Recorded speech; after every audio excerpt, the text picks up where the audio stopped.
Ya, ya, Assalamualaikum warahmatullahi wabarakatuh.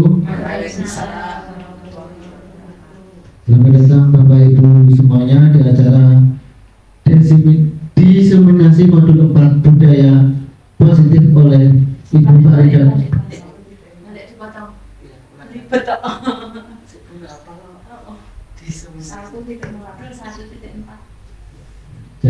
Ya, Assalamualaikum warahmatullahi wabarakatuh. Selamat datang Bapak Ibu semuanya di acara diseminasi modul 1.4 budaya positif oleh Ibu Farida Kusuma SPD.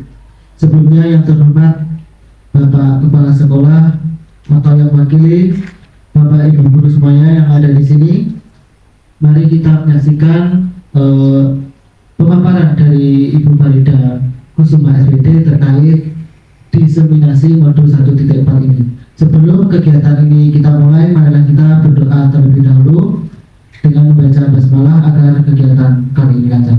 Bismillahirrahmanirrahim. Langsung saja yang pertama yaitu kegiatan sambutan dari Bapak Kepala Sekolah atau yang mewakili, kepada beliau kami persilahkan. Assalamualaikum warahmatullahi wabarakatuh. Bapak Ibu sekalian yang saya hormati, pertama kita marilah panjatkan syukur kepada Allah Subhanahu wa Ta'ala yang mana pagi hari ini atau siang hari ini kita masih dapat bertemu dalam keadaan sehat walafiat, tidak ada alasan apapun, dan yang kedua salawat serta salam semoga tetap tercurahkan kepada Nabi Muhammad SAW yang kita harapkan yaitu syafaatnya di yaumul qiyamah nanti. Bapak Ibu sekalian yang hormati, saya di sini mewakili dari Bapak Kepala Sekolah yang jelas dalam acara yaitu diseminasi modul 1.4 budaya positif untuk dalam proses pembelajaran anak-anak. Itu ya, sekarang. Dan di sini saya harapkan nanti dalam proses pembelajaran di anak-anak yang jelas budaya positif harus dikembangkan di dalam sekolah maupun di dalam pembelajaran terhadap anak-anak sekalian. Maka dari itu nanti untuk pemaparan yaitu guru yang bersangkutan yaitu Ibu Farida Kusuma SPD CGP Angkatan 9 untuk Kabupaten Blitar. Saya harapkan yaitu betul-betul bisa melaksanakan lah, ya, bisa melaksanakan yaitu proses pembelajaran dalam suatu istilahnya itu pembelajaran yang positif, ya. Jadi anak-anak bisa berkembang dengan baik. Saya kira sambutan dari saya cukup sekian. Assalamualaikum warahmatullahi wabarakatuh. Waalaikumsalam. Terima kasih kepada Bapak yang mewakili dari Bapak Kepala Sekolah atas sambutannya. Selanjutnya terkait pemaparan diseminasi modul 1.4 budaya positif oleh Ibu Farida Kusuma SPD CGP Angkatan ke-9 di UPT SMP Negeri 2 Garut Kabupaten Blitar. Kepada Ibu Farida kami persilakan.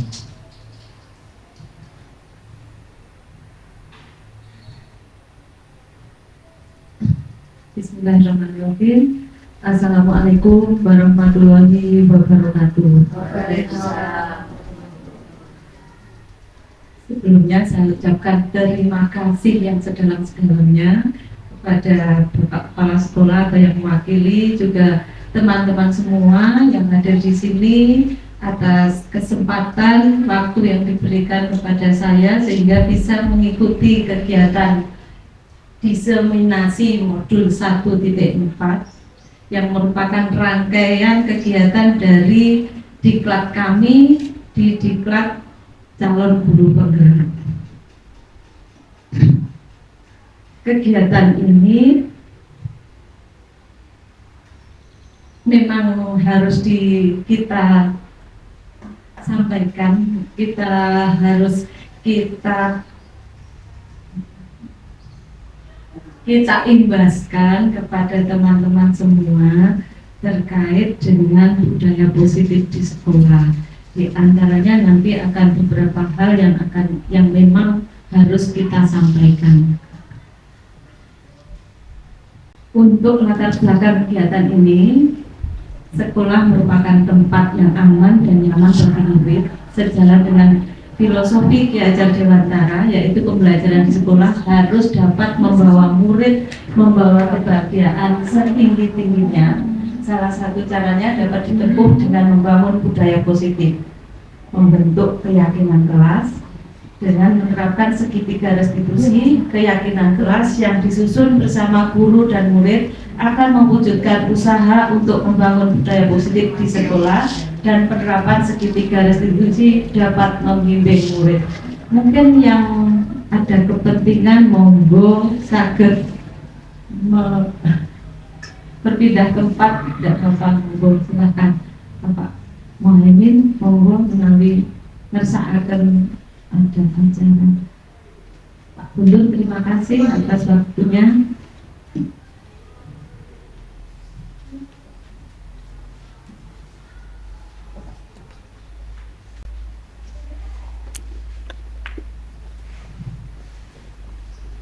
Tujuan dari kegiatan ini adalah tadi berdasarkan latar belakang di atas, maka perlu adanya pengimbasan tentang budaya positif di sekolah yang diharapkan berdampak positif kepada semua guru, khususnya di SMP Negeri 2 Garum, dengan judul Desiminasi Budaya Positif di Sekolah. Ada beberapa hal yang memang harus kami dari CGP menyampaikan. Yang pertama, perubahan paradigma belajar, disiplin positif, motivasi perilaku manusia, kebutuhan dasar manusia, posisi kontrol restitusi, keyakinan kelas, dan segitiga restitusi. Yang pertama, pembelajaran dengan paradigma baru, yaitu paradigma pembelajaran yang berorientasi pada penguatan kompetensi dan pengembangan karakter yang sesuai dengan profil Pancasila. Dalam kurikulum Merdeka ini ada beberapa dimensi dari profil pelajar Pancasila. Ada 6. Yang pertama, beriman dan bertakwa kepada Tuhan Yang Maha Esa, berkebinakaan global, bergotong royong, kreatif, bernalar kritis, dan mandiri. Dan kesemuanya saya yakin Bapak Ibu sudah sering mendengarkan, bahkan melaksanakan, mengimplementasikan untuk kegiatan pembelajaran murid-murid kita. Yang kedua, tentang disiplin positif. Disiplin positif itu bermula dari kata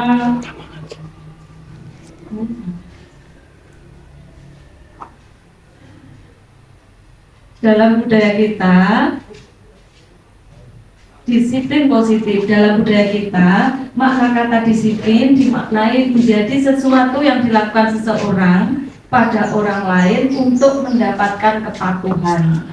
Kita cenderung menghubungkan disiplin dengan ketidaknyamanan. Diana Gosen menyatakan bahwa kata disiplin itu berasal dari kata disiplina, yang artinya belajar. Kata disiplina itu juga berasal dari akar kata yang sama dengan disiplin, yaitu murid. Untuk menjadi seorang murid, maka harus paham betul alasan mengapa mereka mengikuti suatu ajaran tertentu, sehingga motivasi yang terbangun adalah motivasi intrinsik, bukan ekstrinsik. Maksudnya, dalam setiap kali kita pembelajaran, makanya kita harus menyampaikan tujuan pembelajaran terlebih dahulu untuk membangun motivasi dari anak agar mempersiapkan dirinya dalam pembelajaran tersebut. Jadi ini juga dikaitkan dengan disiplin tadi, biar anak tersebut siap dalam pembelajaran tersebut atau mempersiapkan diri dalam segala hal. Kalau kita berikan tujuannya terlebih dahulu. Jadi itu untuk membangun motivasi intrinsik, bukan ekstrinsiknya. Sebenarnya kita memulainya dari ekstrinsik, tapi itu nanti dengan itu akan mempersiapkan dirinya, anak akan mempersiapkan dirinya untuk mencari motivasi apa ya yang nanti akan kita pelajari dan seterusnya. Untuk apa ya ini dilakukan seperti itu. Perbedaan hukuman, konsekuensi, dan restitusi. Hukuman itu tidak berjalan bila murid tidak takut, mendorong menyalahkan diri. Anak belajar menyembunyikan kesalahan, dibuat oleh guru, mencoba mengontrol anak dengan penguatan negatif. Iya Pak, iya. Kalau konsekuensi itu memerlukan monitoring terus-menerus, mendorong kepatuhan, anak belajar taat peraturan, dibuat oleh guru dan murid, mengontrol anak dengan penguatan positif. Sementara restitusi, murid bertanggung jawab dalam perilakunya, mendorong disiplin positif, anak belajar memecahkan masalah, dibuat oleh murid, anak paham bahwa dirinya sendiri yang memegang kontrol. Jadi dari tiga tadi, kalau kita memberikan sesuatu kepada anak, lebih baik hukuman, konsekuensi, atau restitusi. Kira-kira yang mana Bapak Ibu? Restitusi deh. Monggo kita lihat selanjutnya. Ada tindakan guru, nanti penjenengan pilih, apakah itu hukuman, apakah itu konsekuensi, ataukah itu restitusi. Nomor 1, menulis 100 kali dalam buku kalimat saya tidak akan mengulangi lagi karena terlambat, karena tidak mengumpulkan tugas. Kira-kira itu apa Bapak Ibu? Konsekuensi atau hukuman? Konsekuensi, kita nanti lihat ya. Satu kali. Kalau 1 kali hukuman apa? Nanti kita lihat. Kalau nomor 2, lari mengelilingi lapangan basket 2 kali karena terlambat hadir ke sekolah. Kira-kira itu apa? Hukuman. Apa konsekuensi? Hukuman. Memberikan coretan yang ada di meja, membersihkan coretan yang ada di meja tulis. Konsekuensi. Diminta push up 10 kali karena tidak menggunakan seragam ke sekolah. Hukuman. Menggantikan kertas tugas teman yang sudah dicoret-coret. Konsekuensi. Berjemur di lapangan basket jam 12 siang karena mengobrol dengan teman. Murid diminta bertelanjang kaki sepanjang hari karena tidak menggunakan sepatu berwarna hitam sesuai peraturan sekolah. Konsekuensi. Mari kita lihat apakah betul tadi.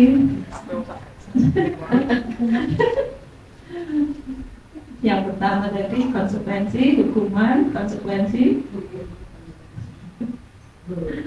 hukuman.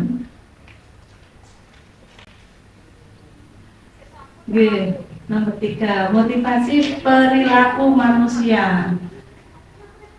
Diana Rosen menyatakan 3 motivasi perilaku manusia. Yang pertama, untuk menghindari ketidaknyamanan atau hukuman. Nomor 2, mendapatkan imbalan atau penghargaan dari orang lain. Yang ketiga, untuk menjadi orang yang mereka inginkan dan menghargai diri sendiri dengan nilai-nilai yang mereka percaya. Ini setiap manusia pasti mengalami ini. Setiap manusia pasti memiliki perilaku seperti ini. Jadi kalau dihukum, ya pasti tidak nyaman. Kalau mendapatkan imbalan, penghargaan, itu memang tujuannya biasanya seperti itu. Kita lanjutkan. Kalau dihukum dengan penghargaan, bagaimana? saat kita berulang kali menjanjikan hadiah kepada murid agar berperilaku bertanggung jawab, atau kepada seseorang murid untuk mempelajari sesuatu yang baru, atau kepada seorang karyawan agar melakukan pekerjaan yang berkualitas, kita sedang berasumsi mereka tidak akan melakukannya atau mereka tidak akan memilih untuk melakukannya. Terus Budi, bagaimana Bapak Ibu? Kita menjanjikan hadiah kepada murid agar berperilaku bertanggung jawab, atau kepada seseorang murid untuk mempelajari sesuatu yang baru, dengan anggapan bahwa murid tidak akan melakukannya. Dia tidak akan melakukan kalau kita tidak memberi hadiah seperti itu. Apakah itu baik?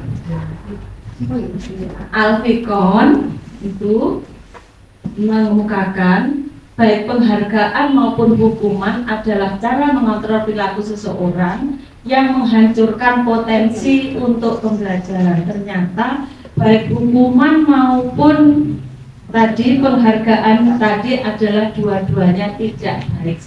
Dua-duanya adalah menghancurkan potensi untuk pembelajaran yang sesungguhnya. Menurut Kon, secara ideal tindakan belajar itu sendiri adalah penghargaan sesungguhnya. Jadi kalau anak itu bisa, itu adalah penghargaan sendiri atas keberhasilan dia dalam belajar. Seperti itu. Jadi tidak perlu kita dengan hadiah, karena kalau hadiah juga nanti ujung-ujungnya itu adalah uang hukuman juga. Ini teori Alfikon mengenai penghargaan. Penghargaan efektif jika kita menginginkan seseorang melakukan sesuatu yang kita inginkan dalam jangka pendek. Jika kita menggunakan penghargaan lagi dan lagi, maka orang tersebut akan tergantung pada penghargaan yang diberikan serta kehilangan motivasi dari dalam. Penghargaan itu menghukum, karena yang tidak mendapatkan penghargaan, misalnya dalam sistem ranking, mereka akan mendapatkan merasa yang paling terhukum. Nih, biasanya kalau kita selalu memberi penghargaan di ranking, umpamanya juara 1 dapat hadiah, juara 2 juga dapat hadiah, di ranking 2 dapat hadiah, ranking ketiga dapat hadiah. Padahal yang ranking keempat ini jaraknya cuman sedikit, itu dia tidak mendapat hadiah. Jadi mereka akan merasa paling terhukum karena terpautnya cuma sedikit, tapi dia tidak mendapatkan hadiah, tidak mendapatkan penghargaan. Nah, jadi memberikan penghargaan dan hukuman itu adalah hal yang sama, karena keduanya mencoba mengendalikan perilaku seseorang. Yang baik yang mana? Nanti kita pelajari untuk yang lebih baiknya. Jadi untuk menghukum jangan lagi dilakukan dengan dalih apapun, juga memberi hadiah juga jangan dilakukan lagi, karena dua-duanya sama-sama menghukum. Memberi penghargaan ternyata juga menghukum. Ada 4 dasar kebutuhan manusia.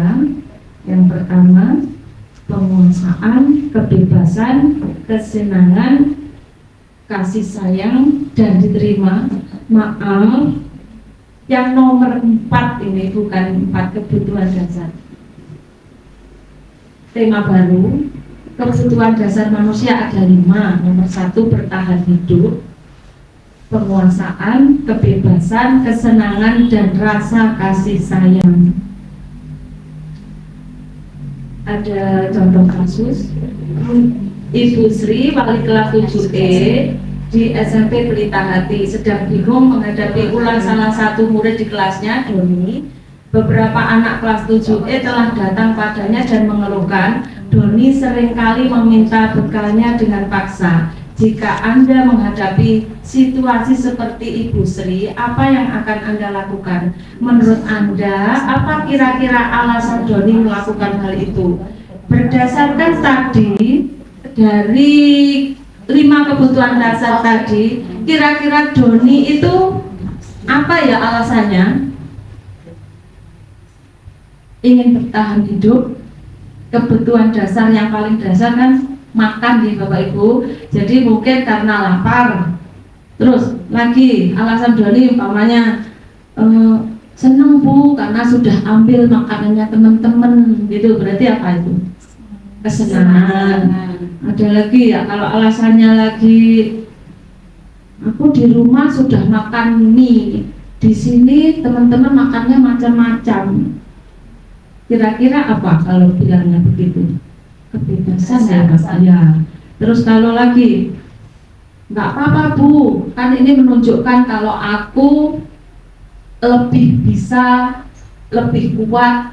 Mereka kan apa? Itu berarti penguasaan. Tapi kalau Doni itu tadi dilaporkan sama orang tuanya oleh Ibu Sri biar orang tuanya perhatian seperti itu, berarti alasan Doni karena butuh kasih sayang. Ini ada lagi dari Mira.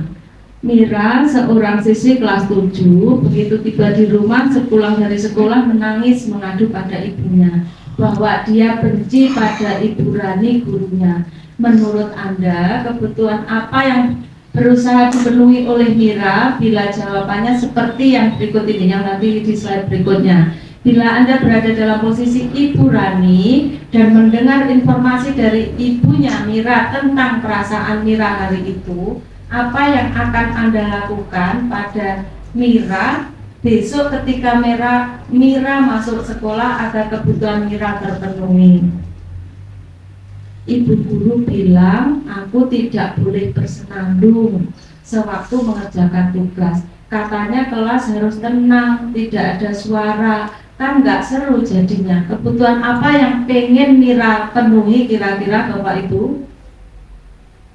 Kebebasan atau kesenangan? Kesenangan. Kesenangan.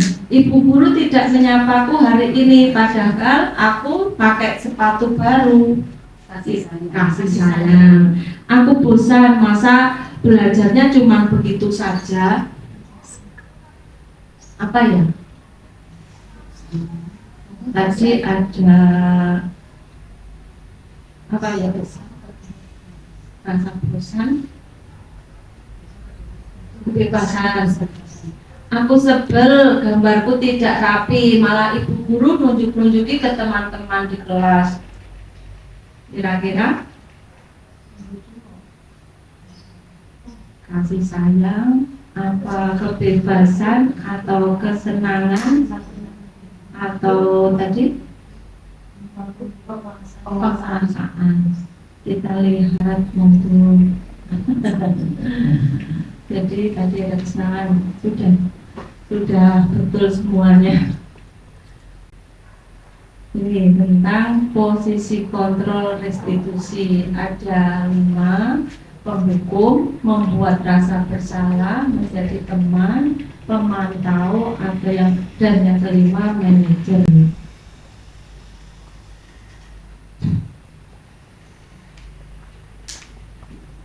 Untuk perilaku kontrol yang tadi penghukum itu biasanya gurunya berkata, menghardik, menunjuk, ayo kamu sudah salah, begitu. Jadi yang seperti itu, atau bilangnya kalau kamu tidak melakukannya saya akan menghukum kamu melari 10 kali. Hasilnya ini ternyata Bapak Ibu dengan menghukum tadi itu anak akan menjadi pemberontak, pendendam, dan menyalahkan orang lain. Yang kedua, kalau ada pembuat rasa bersalah, itu tadi perilaku guru atau kata-kata guru mencemooh, yaitu menunjukkan kekecewaan yang mendalam. Berceramah menunjukkan kekecewaan yang mendalam.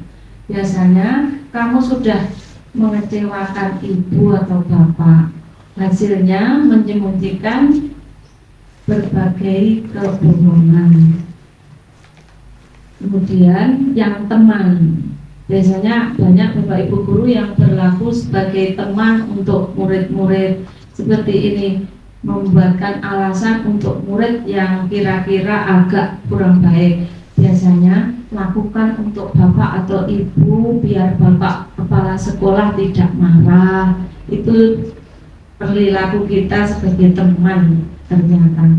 Terus itu efeknya apa? Ternyata membuat ketergantungan. Kalau kita sudah tidak lagi berteman dengannya, anak juga akan merasa kecewa, ketergantungan. Kemarin di sini, sekarang tidak, seperti itu. Terus kalau yang pemantau itu, ya, ngapunten. Tadi untuk yang keempat itu adalah motivasi eksternal yang berasal dari luar. Ada penghukum, membuat orang merasa bersalah, teman, pemantau, ini adalah motivasi eksternal. Yang pemantau menghitung dan mengukur. Apa yang dihitung? Apa peraturannya? Apa konsekuensinya kalau kamu sudah berlaku seperti ini? Apa yang telah kamu lakukan? Apa yang terjadi sekarang? Biasanya seperti itu kita, dan apakah sering lakukan seperti itu? Semoga nanti sudah tidak. Menyesuaikan, anak akan menyesuaikan bila diawasi. Kalau tidak diawasi, saya yakin anak juga akan tidur lagi. Yang paling baik ternyata motivasi yang ditumbuhkan dari dalam, yaitu motivasi intrinsik, ya, yaitu yang sebagai kontrol diri, sebagai manajer, mengajukan pertanyaan-pertanyaan kepada murid tadi. Apa yang kamu yakini tentang hal tersebut? Kalau kamu melaksanakan itu, kamu bagaimana memperbaikinya? Kalau kamu memperbaiki, kira-kira hal tersebut akan bagaimana, tentang dirimu akan seperti apa? Ini akan menguatkan watak dan karakter murid. Jadi yang paling baik adalah posisi kita sebagai apa tadi, kontrol untuk murid adalah sebagai manajer. Kalau saya bilang ada pernyataan atau kalimat, saya kecewa sekali dengan kamu, itu kira-kira yang menyatakan kita sebagai apa, Bapak Ibu? Sebagai penghukum atau sebagai teman atau sebagai apa tadi, manajer atau sebagai pembuat rasa bersalah? Saya kecewa sekali dengan kamu, teman. Kamu tidak pernah benar melakukannya. Membuat rasa bersalah. Ayolah lakukan demi saya, teman. Bagaimana kamu bisa menyelamatkan masalah ini? Kamu selalu yang paling terakhir. Menyalahkan manajer. Kamu tidak akan mendapatkan bintang bila kamu tidak menyelesaikan tugas ini. Apa? Ingat bukan apa yang telah saya lakukan buat kamu? Teman, kamu tidak akan pernah berhasil dalam kehidupan ini. Membuat atau penghukum. Apa rencanamu untuk menyelesaikan ini?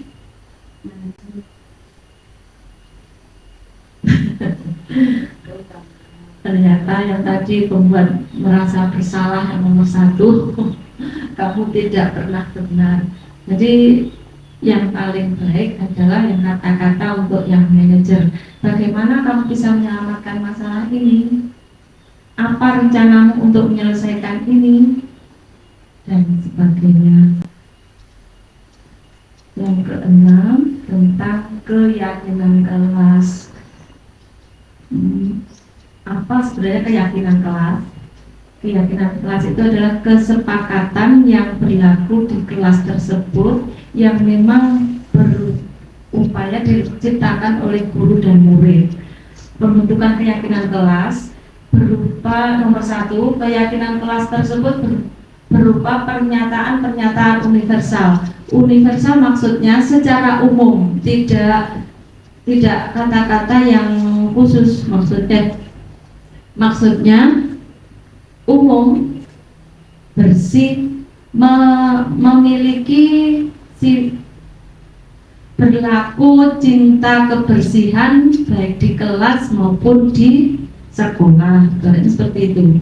Atau berlaku baik terhadap teman, tidak khusus, tidak, kalau saya bilang tidak kata-kata spesifik tapi secara umum.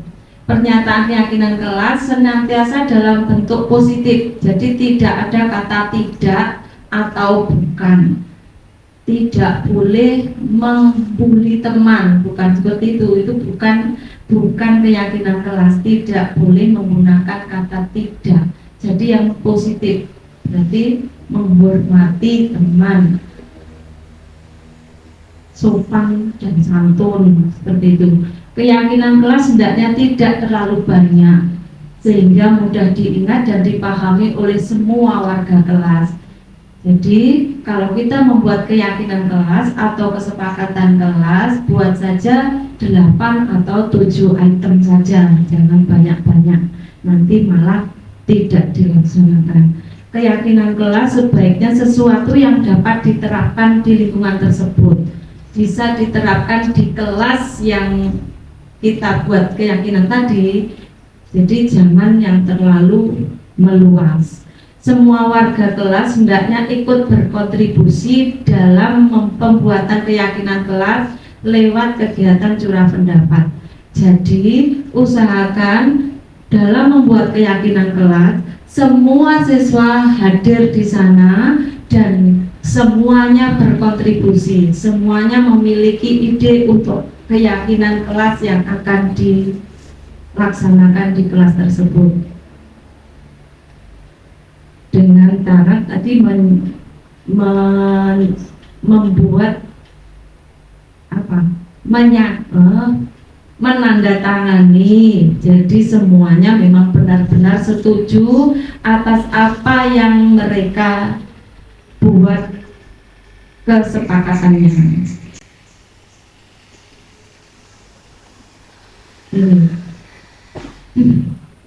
Bisa muter enggak ya? Dalam pembuatan keyakinan kelas ternyata nggak bisa muter. Ini kemarin sudah kita buat keyakinan kelas di 9A. Saya minta kemarin anak-anak mempersiapkan 3 hal tentang harapan atas dirinya, temannya, juga gurunya. Terus mengumpulkan semua masukan tadi yang sudah dituliskan 3 hal tadi di pawan tulis, kita data. Yang sama berarti kan sudah tidak semuanya kita baca. Kemudian kita simpulkan. Kemudian dalam menyimpulkan tadi semua harapan tadi kita buat dalam kalimat yang positif. Berikutnya membuat rangkaian kesimpulan yang telah dibuat tadi dengan kata-kata keyakinan atau kesepakatan di dalam kelas, kemudian ditandatangani seluruh anggota kelas. Jadi sebagai tanda kalau mereka sudah sepakat dengan apa yang mereka tadi usulkan tadi. Ternyata tidak muter.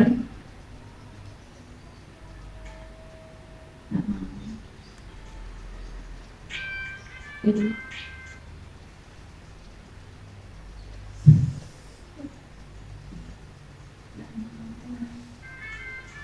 Ada suara.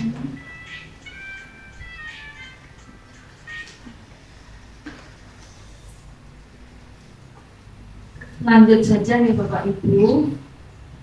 Ini yang penting kita membuat keyakinan kelas tadi, diminta itu benar-benar apa yang dia inginkan berubah atas dirinya, juga atas diri temannya, juga atas diri gurunya. Jadi itu adalah ide setiap anak itu, kalau bisa ya 1, kalau tidak bisa, kalau bisa lebih malah lebih baik. Tapi kemarin anak 9A menuliskan ketiga-tiganya Dan yang ketiga-tiganya itu saya rasa memang mereka memang sekarang belum gitu.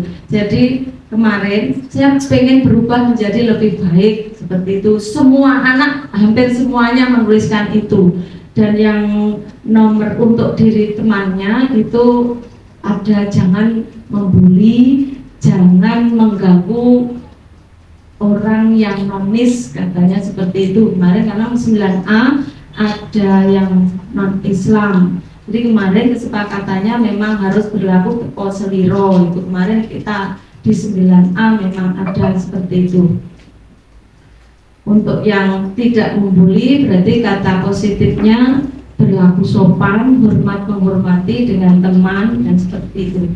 Jadi anak-anak memang ya menginginkan seperti itu Bapak Ibu.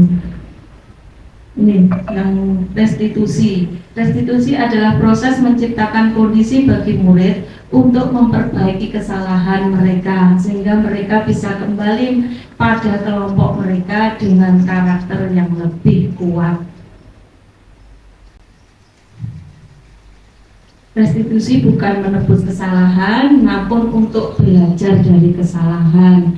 Restitusi memperbaiki hubungan. Restitusi adalah tawaran, bukan paksaan. Menuntun, restitusi itu menuntun untuk melihat ke dalam diri. Restitusi itu fokus pada karakter, bukan tindakan. Restitusi menguatkan. Dan yang terakhir, restitusi fokus pada solusi. Seperti apa? Nanti kita lihat. Ada segitiga restitusi. Yang pertama itu menstabilkan identitas, validasi tindakan yang salah, menanyakan keyakinan. Untuk menstabilkan identitas itu biasanya kita bisa menggunakan kata-kata setiap orang pasti pernah melakukan kesalahan. Kamu bukan satu-satunya yang pernah melakukan ini. Jadi kalau misalnya ada anak yang berkelahi, udah kita butuhkan dua-duanya, kita panggil, terus kita bilangnya jangan dimarahi atau dihukum, tetapi tadi menggunakan segitiga restitusi. Restitusi tadi yang itu tadi kembali lagi. Bukan untuk menebus kesalahan. Jadi dalam restitusi itu bukan untuk menghukum, namun untuk belajar dari kesalahan, memperbaiki hubungan, untuk tawaran bukan paksaan. Seperti itu. Yang kemudian validasi tindakan yang salah. Adakah cara yang lebih efektif untuk mendapatkan apa yang kamu butuhkan?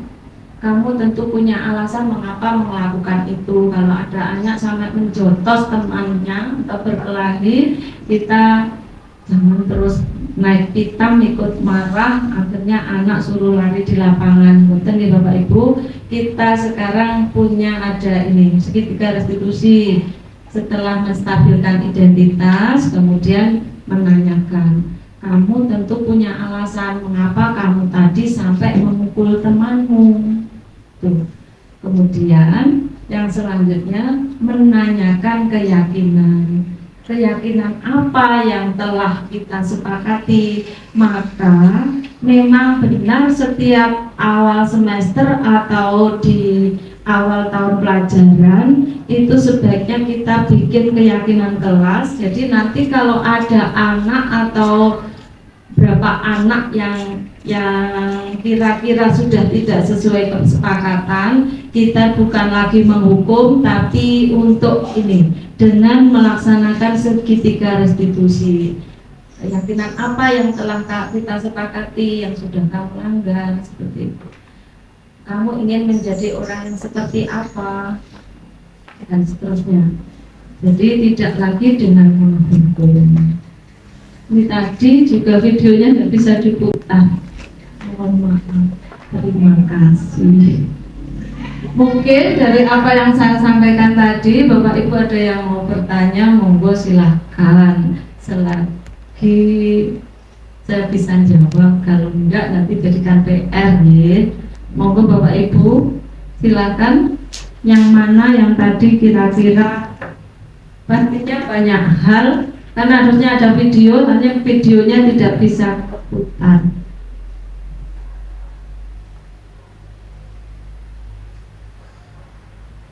Ini juga nggak bisa diputar. Suaranya sedikit. Ada suaranya ya.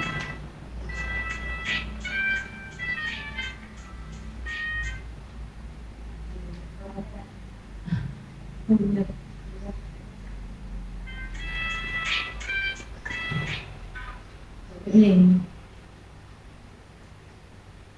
wikinya tadi memang perbaikan.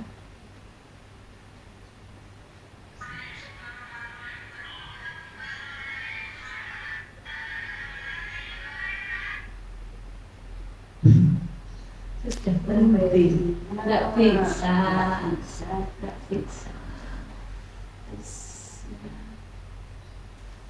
Monggo Bapak Ibu yang mana yang kita ini apa tadi harusnya ada ini prakteknya segitiga restitusi ada, tetapi juga nggak bisa berputar. Banyak hal yang ini ada ini bikin HP. Nanti dikirim di HP gitu. Kirim HP. Ini nggak bisa diulang.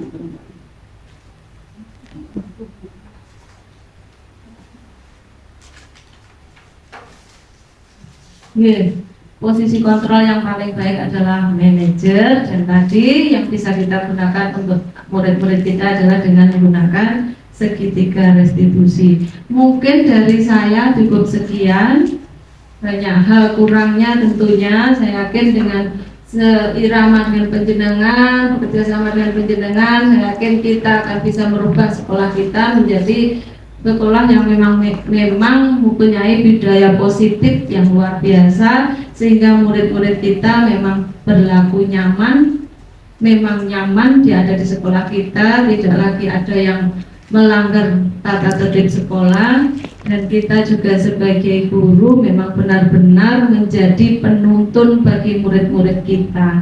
Itu harapan kita selanjutnya, jangan sampai ada lagi hukum-hukum yang menjadikan murid jera untuk mau berangkat sekolah.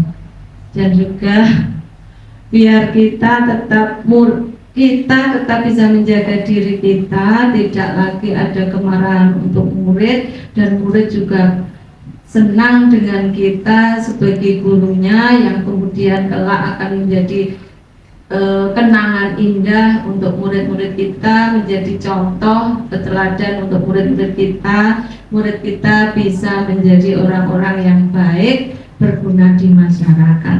Kiranya cukup sekian dari saya. Bila taufiq wal hidayah. Wassalamualaikum warahmatullahi wabarakatuh.